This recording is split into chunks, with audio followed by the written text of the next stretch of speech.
এখানে আমরা চারটি ধর্মের মানুষ উপস্থিত আছে বলে আমি বিশ্বাস করি। বাংলাদেশটা সাম্প্রদায়িক সম্প্রীতির একটা চারণভূমি, লীলাভূমি। যুগ যুগ ধরে এখানে আমরা বসবাস করে আসছি অত্যন্ত শান্তিতে, সৌহার্দ্যপূর্ণ পরিবেশ।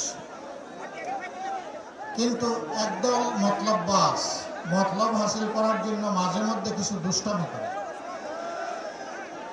এদের প্রতি আমাদের একদম স্পষ্ট বার্তা, এই বাংলাদেশকে আগামীতে আর আমরা বিভক্ত করতে দিব না ইনশাআল্লাহ।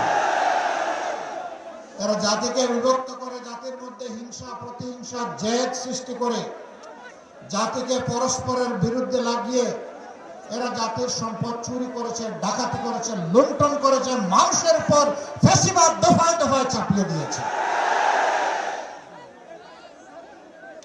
এই মতলববাজ রাজনীতির এখন কবর রচনার সুযোগ এসেছে।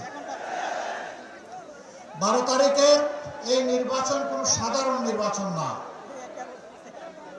স্বাধীনতার পর থেকে 54টি বছর যারা জাতির সাথে ধোঁকাবাজি করেছে, বিশ্বাসঘাতকতা করেছে, বেঈমানি করেছে, এদেরকে লাল কার্ড দেখানোর নির্বাচন।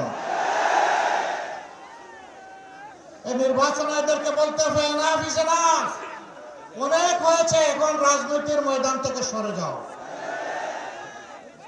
রাজনীতির নাম ব্যবসা নয়, রাজনীতির নাম চাঁদাবাজি নয়, রাজনীতির নাম দুর্নীতি নয়, রাজনীতির নাম মামলাবাজি নয়, রাজনীতির নাম মানুষকে কষ্ট দেওয়া নয়, রাজনীতির নাম আমার মায়ের গায়ে হাত দেওয়া নয়।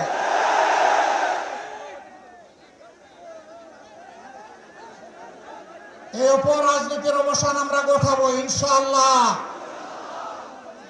আগামী 13 তারিখ মহান আল্লাহ রাব্বুল আলামিনের দরবারে আরজ করি, বাংলাদেশের পূর্ব আকাশে যেন একটা নতুন সূর্যের উদয় তিনি ঘটান।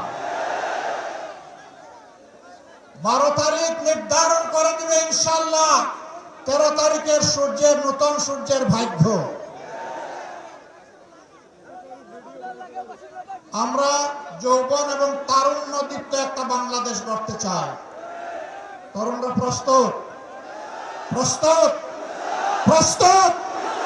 ইনশাআল্লাহ তোমাদের হাতে আমরা বাংলাদেশ তুলে দেব।